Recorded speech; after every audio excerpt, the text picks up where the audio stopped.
अस्सलाम वालेकुम फ्रेंड्स। मैं हूं हसनैन और आप देख रहे हैं गोल्डन लाइंस।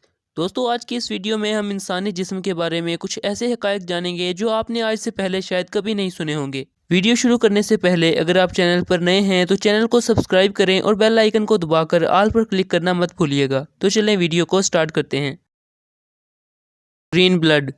दोस्तों, हमारे ब्लड का कलर रेड होता है और ये रेड ब्लड सेल्स में मौजूद हीमोग्लोबिन की वजह से होता है। लेकिन क्या आप जानते हैं कि कुछ लोगों में ब्लड का कलर ग्रीन भी हो सकता है। दोस्तों, एक दफ़ा कुछ सर्जन्स एक आदमी को ऑपरेट कर रहे थे जो कि कनाडा का रहने वाला था और इसकी एज 42 ईयर्स थी। इस दौरान उन्होंने देखा कि इसकी आर्टरीज में से गुजरने वाले ब्लड का कलर ग्रीन था। वो शदीद हैरान हुए और फौरन इसके खून को रिसर्च के लिए भिजवा दिया। टेस्ट से ये मालूम हुआ कि ब्लड का ग्रीन कलर सल्फ हीमोग्लोबिनीमिया की वजह से है। ये कंडीशन तब होती है जब एक सल्फर एटम ब्लड में मौजूद हीमोग्लोबिन में दाखिल हो जाए। डॉक्टर्स का ये ख्याल था कि पेशेंट की माइग्रेन की मेडिसिन की वजह से ऐसा हुआ है।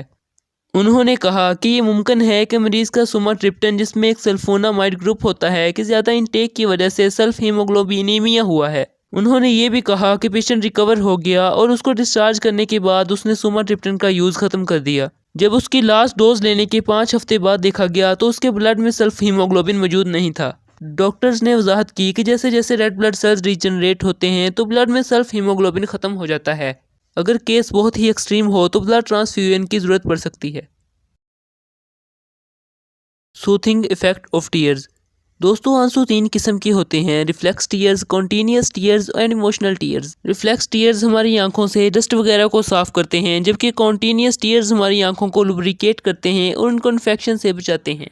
कॉन्टीन्यूस टीयर्स में 98% वाटर होता है, जबकि इमोशनल टीयर्स में स्ट्रेस हार्मोन्स और टॉक्सिन्स वगैरह होते हैं। रिसर्च से मालूम हुआ है कि रोने से स्ट्रेस हार्मोन्स वगैरह आंखों से बाहर चले जाते हैं और बॉडी रिलीफ महसूस करती है, लेकिन अभी भी इस पर मजीद रिसर्च की जा रही है।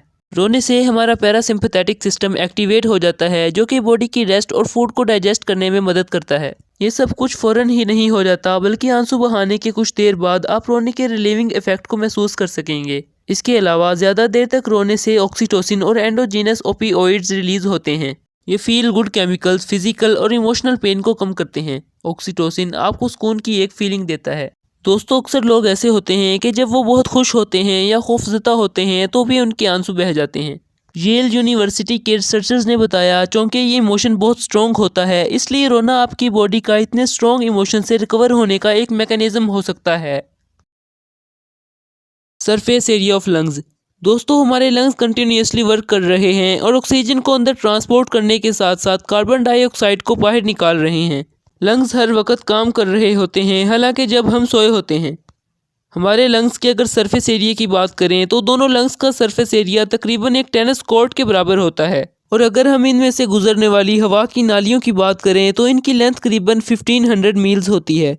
दोस्तों, जब हम सांस लेते हैं तो हवा हमारे नोज, थ्रोट और ब्रोंकाई से होती हुई लंग्स में जाती है, जहां ये ब्रोंकाई ब्रोंकियोल्स में डिवाइड हो जाती हैं, जो कि एयर को एल्वियोलाई तक डिलीवर करती हैं। वहां फ्रेश ऑक्सीजन ब्लड में मौजूद कार्बन डाइऑक्साइड के साथ एक्सचेंज हो जाती है। Bone marrow.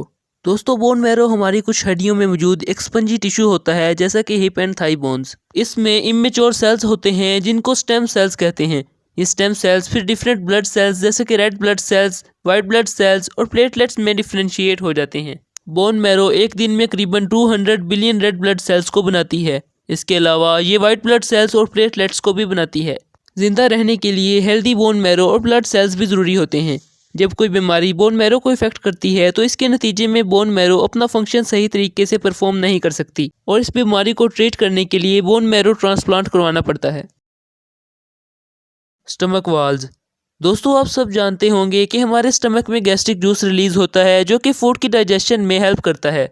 इस गैस्ट्रिक जूस में 0.5 से 1.5% तक हाइड्रोक्लोरिक एसिड होता है। ये मुख्तलिफ एंजाइम्स के एक्टिव होने के लिए पीएच को मेंटेन करता है। ये इस कदर स्ट्रॉन्ग एसिड होता है कि ये मुख्तलिफ मेटल्स को भी डिसोल्व कर देता है। लेकिन क्या आप जानते हैं कि हमारे स्टमक की वाल्स को क्यों डिस्ट्रॉय नहीं करता? दरअसल स्टमक की म्यूकस मेम्ब्रेन से एक सब्सटेंस रिलीज होता है जिसको म्यूकस कहते हैं। ये स्टमक की लाइनिंग को कम्प्लीटली कवर कर देता है और इसके बाद गैस्ट्रिक जूस रिलीज होता है। यही वजह है कि हाइड्रोक्लोरिक एसिड के इतने स्ट्रॉन्ग एसिड होने के बावजूद भी ये स्टमक वाल्स को डिस्ट्रॉय नहीं करता। वीडियो पसंद आए तो वीडियो को लाइक करें, चैनल को सब्सक्राइब करें और बेल आइकन पर क्लिक करके ऑल पर क्लिक करना मत भूलिएगा, ताकि मेरी नई आने वाली हर वीडियो का नोटिफिकेशन आपको मिलता रहे। तो मिलते हैं ऐसे ही एक और इंटरेस्टिंग वीडियो में, तब तक के लिए अल्लाह हाफिज़।